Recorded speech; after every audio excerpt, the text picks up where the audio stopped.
सोने से पहले सुन लेना ये कुबेर मंत्र। इतना धन बरसेगा कि तिजोरी छोटी पड़ जाएगी। कुबेर, जिन्हें धन और समृद्धि का देवता माना जाता है, उनके इस मंत्र का जाप करने से आपकी आर्थिक स्थिति में बदलाव आ सकता है। ये मंत्र न सिर्फ आपके मन को शांति देगा, बल्कि आपकी समृद्धि के दरवाजे भी खोलेगा। जब आप ये मंत्र बोलेंगे, तो धन के देवता कुबेर आपके जीवन में आशीर्वाद देंगे। आपके प्रयासों में सफलता और धन की वर्षा होगी। अगर आपको ये वीडियो पसंद आया हो, तो कृपया इसे लाइक करें, शेयर करें और हमारी चैनल को सब्सक्राइब करना न भूलें। धन्यवाद। आइए इस मंत्र का जप करें।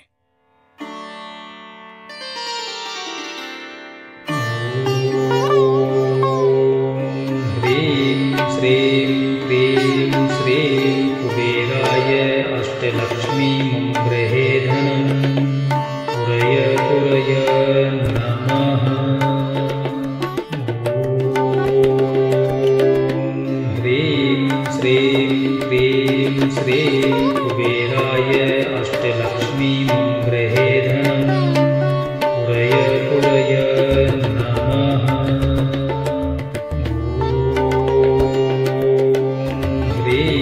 श्रीं क्रीं श्रीं कुबेराय अष्टलक्ष्मी मम गृहे धनं पुरय पुरय नमः। ह्रीं श्रीं क्रीं श्रीं कुबेराय अष्टलक्ष्मी मम गृहे धनं पुरय पुरय नमः। श्रीं क्रीं श्रीं कुबेराय अष्टलक्ष्मी मम गृहे धनं पुरय पुरय नमः। ह्रीं श्रीं क्रीं श्रीं कुबेराय अष्टलक्ष्मी मम गृहे धनं पुरय पुरय नमः।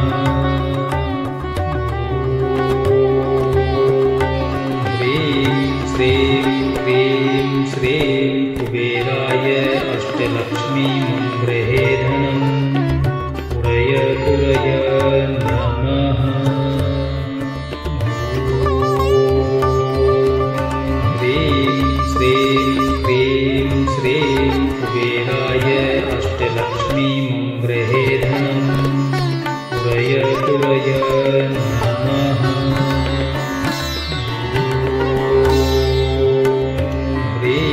श्रीं क्रीं श्रीं कुबेराय अष्टलक्ष्मी मम गृहे धनं पुरय पुरय नमः।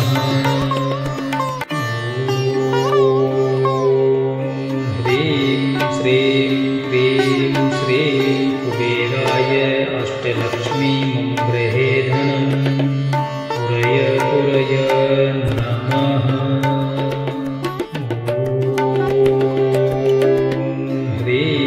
श्रीं क्रीं श्रीं कुबेराय अष्टलक्ष्मी मम गृहे धनं पुरय पुरय नमः।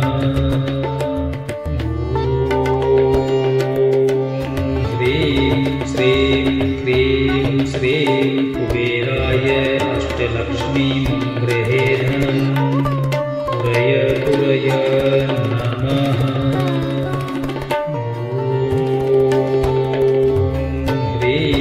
श्रीं क्रीं श्रीं कुबेराय अष्टलक्ष्मी मम गृहे धनं पुरय पुरय नमः। ह्रीं श्रीं क्रीं श्रीं कुबेराय अष्टलक्ष्मी मम गृहे धनं पुरय पुरय नमः।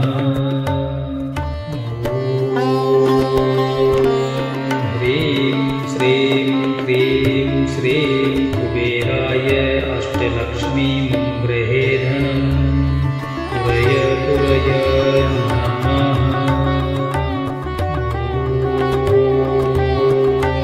ह्रीं श्रीं क्रीं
पुरय नमः। ह्रीं श्रीं क्रीं श्रीं कुबेराय अष्टलक्ष्मी मङ्गृहे धनं पुरय पुरय नमः। ह्रीं श्रीं क्रीं श्रीं कुबेराय अष्टलक्ष्मी मङ्गृहे धनं पुरय पुरय नमः।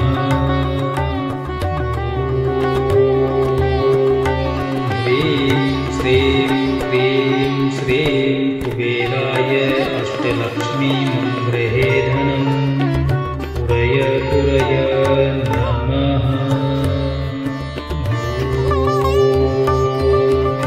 ह्रीं श्रीं क्रीं श्रीं कुबेराय अष्टलक्ष्मी मङ्गृहे धनं पुरय पुरय नमः। ह्रीं श्रीं क्रीं श्रीं कुबेराय अष्टलक्ष्मी मङ्गृहे धनं पुरय पुरय नमः।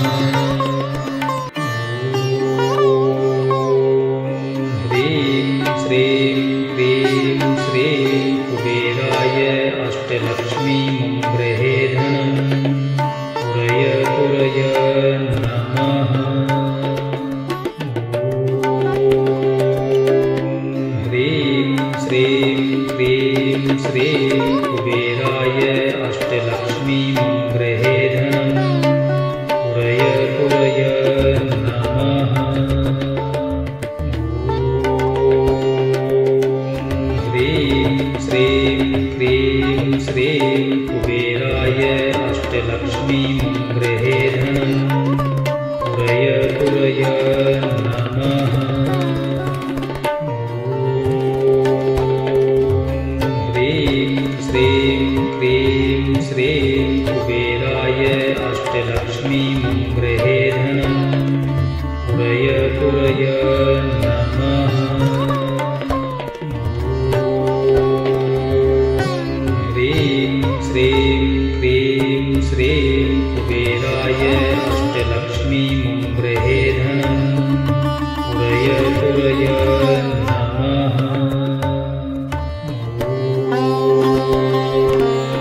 ह्रीं श्रीं क्रीं श्रीं कुबेराय अष्टलक्ष्मी मङ्गृहे धनं पुरय पुरय नमः।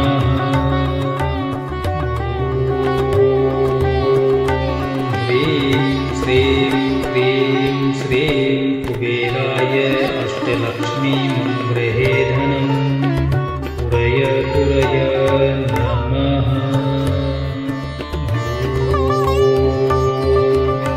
ह्रीं श्रीं क्रीं श्रीं कुबेराय अष्टलक्ष्मी मङ्गृहे धनं पुरय पुरय नमः। ह्रीं श्रीं क्रीं श्रीं कुबेराय अष्टलक्ष्मी मङ्गृहे धनं पुरय पुरय नमः। ह्रीं श्रीं क्रीं श्रीं कुबेराय अष्टलक्ष्मी मङ्गृहे धनं पुरय पुरय नमः। ह्रीं श्रीं क्रीं श्रीं कुबेराय अष्टलक्ष्मी मङ्गृहे धनं पुरय पुरय नमः।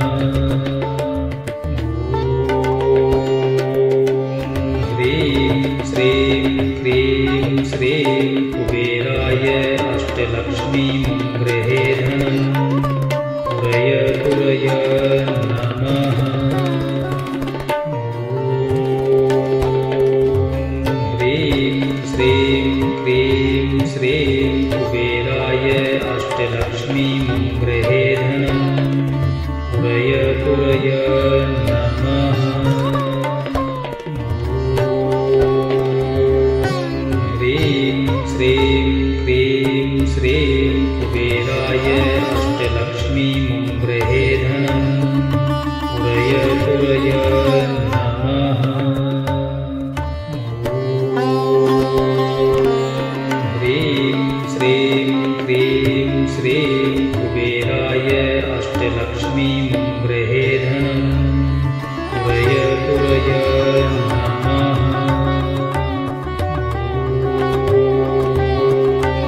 ह्रीं श्रीं क्रीं श्रीं कुबेराय अष्टलक्ष्मीं गृहे धनम् उरय पुरय नमः।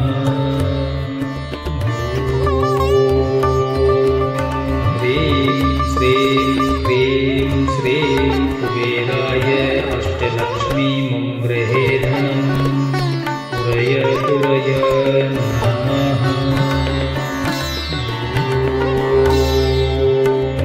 ह्रीं श्रीं क्रीं श्रीं कुबेराय अष्टलक्ष्मीं गृहे धनम् उरय पुरय नमः।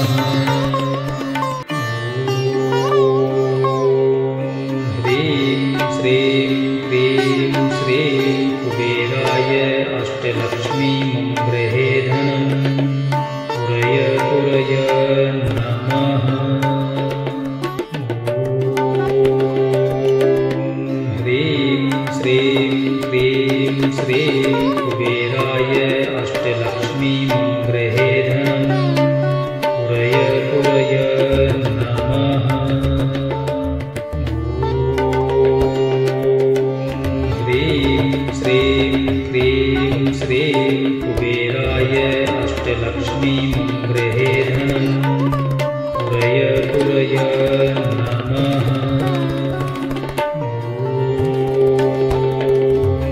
ह्रीं श्रीं क्रीं श्रीं कुबेराय अष्टलक्ष्मीं गृहे धनम् उरय पुरय नमः। ह्रीं श्रीं क्रीं श्रीं कुबेराय अष्टलक्ष्मीं गृहे धनम् उरय पुरय नमः। ह्रीं श्रीं क्रीं श्रीं कुबेराय अष्टलक्ष्मीं गृहे धनम् उरय पुरय नमः।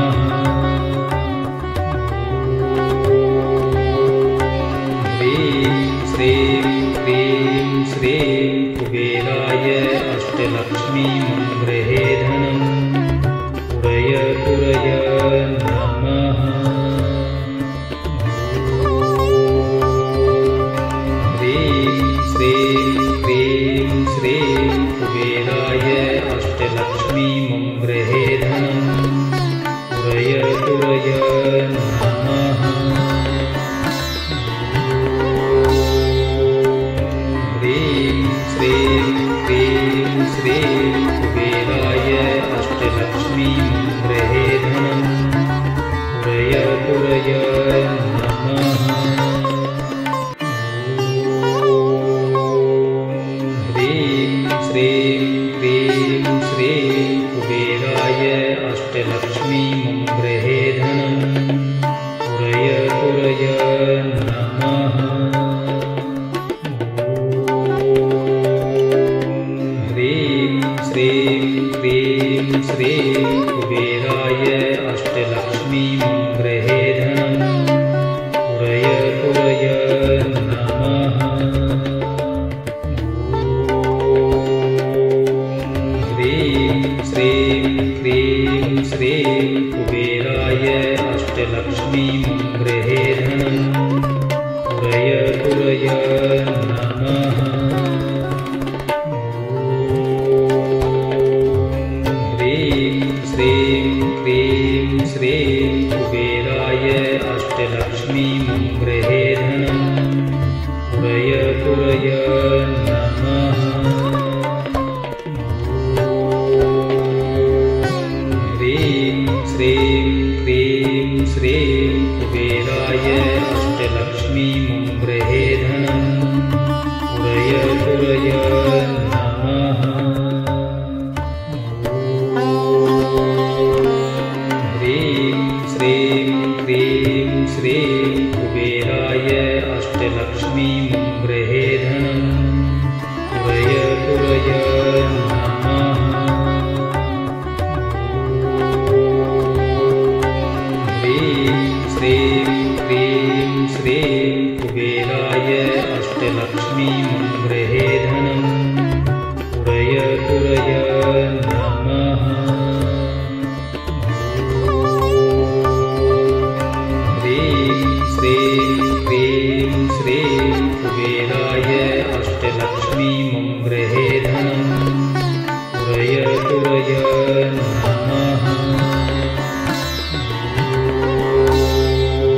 अष्टलक्ष्मीं गृहे धनम् पुरय पुरय नमः।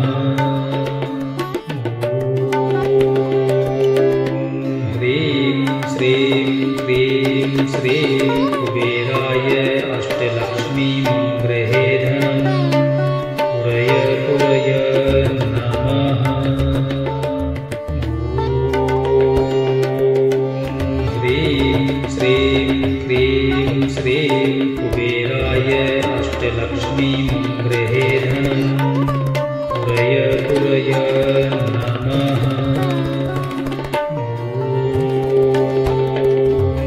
ह्रीं श्रीं क्रीं श्रीं कुबेराय अष्टलक्ष्मीं गृहे धनम् पुरय पुरय नमः। ह्रीं श्रीं क्रीं श्रीं कुबेराय अष्टलक्ष्मीं गृहे धनम् पुरय पुरय नमः। ह्रीं श्रीं क्रीं श्रीं कुबेराय अष्टलक्ष्मीं गृहे धनम् पुरय पुरय नमः।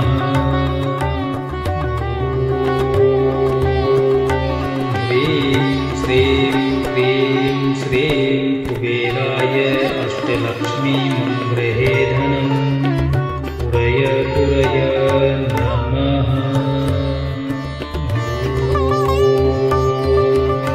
ह्रीं श्रीं क्रीं श्रीं कुबेराय अष्टलक्ष्मीं गृहे धनम् पुरय पुरय नमः। ह्रीं श्रीं क्रीं श्रीं कुबेराय अष्टलक्ष्मीं गृहे धनम् पुरय पुरय नमः।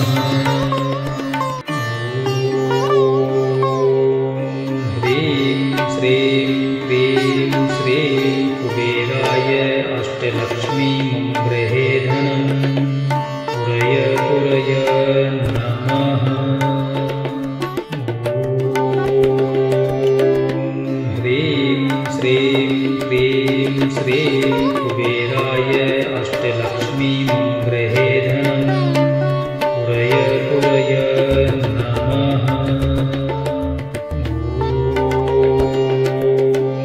ह्रीं श्रीं क्रीं श्रीं कुबेराय अष्टलक्ष्मीं गृहे धनम् पुरय पुरय नमः। ह्रीं श्रीं क्रीं श्रीं कुबेराय अष्टलक्ष्मीं गृहे धनम् पुरय पुरय नमः। ह्रीं श्रीं क्रीं श्रीं कुबेराय अष्टलक्ष्मीं गृहे धनम् पुरय पुरय नमः। ह्रीं श्रीं क्रीं श्रीं कुबेराय अष्टलक्ष्मीं गृहे धनम् पुरय पुरय नमः।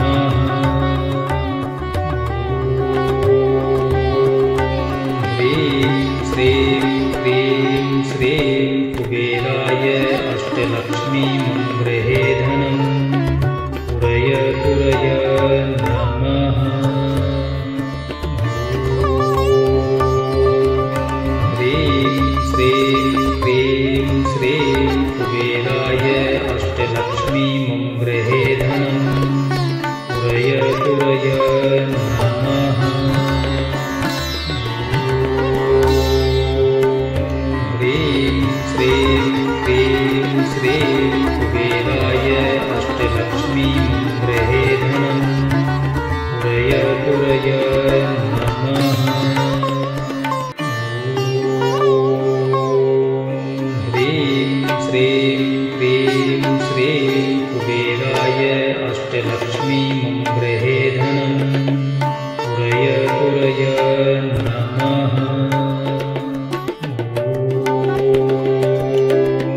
पुरय नमः। ह्रीं श्रीं क्रीं श्रीं कुबेराय अष्टलक्ष्मी मम गृहे धनं पुरय नमः। ह्रीं श्रीं क्रीं श्रीं कुबेराय अष्टलक्ष्मी मम गृहे धनं पुरय नमः।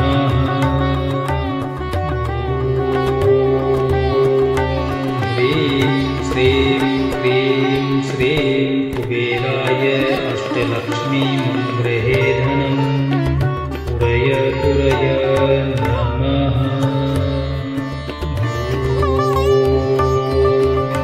ह्रीं श्रीं क्रीं श्रीं कुबेराय अष्टलक्ष्मी मम गृहे धनं पुरय नमः। ह्रीं श्रीं क्रीं श्रीं कुबेराय अष्टलक्ष्मी मम गृहे धनं पुरय नमः।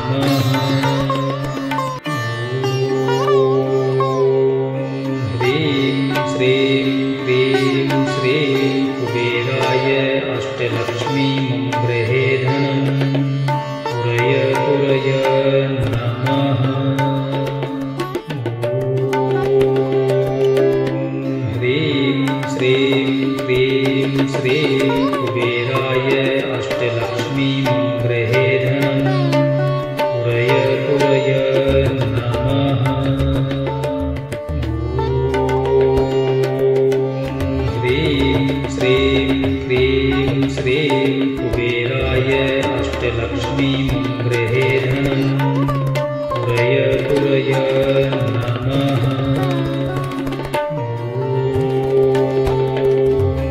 ह्रीं श्रीं क्रीं श्रीं कुबेराय अष्टलक्ष्मी मम गृहे धनं पुरय नमः।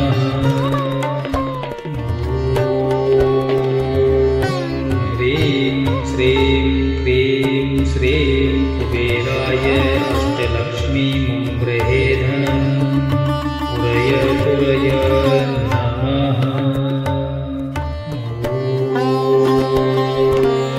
ह्रीं श्रीं क्रीं श्रीं कुबेराय अष्टलक्ष्मी मम गृहे धनं पुरय नमः।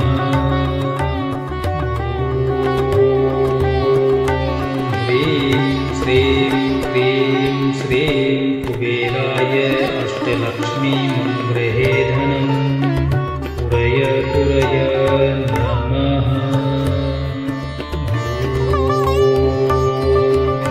ह्रीं श्रीं क्रीं श्रीं कुबेराय अष्टलक्ष्मी मम गृहे धनं पुरय नमः। ह्रीं श्रीं क्रीं श्रीं कुबेराय अष्टलक्ष्मी मम गृहे धनं पुरय नमः।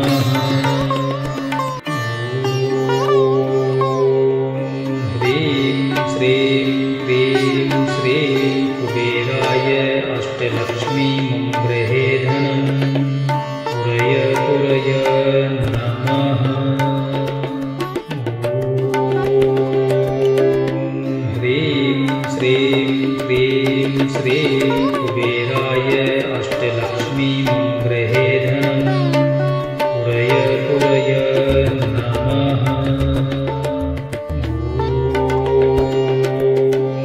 ह्रीं श्रीं क्रीं श्रीं कुबेराय अष्टलक्ष्मी मम गृहे धनं पुरय नमः।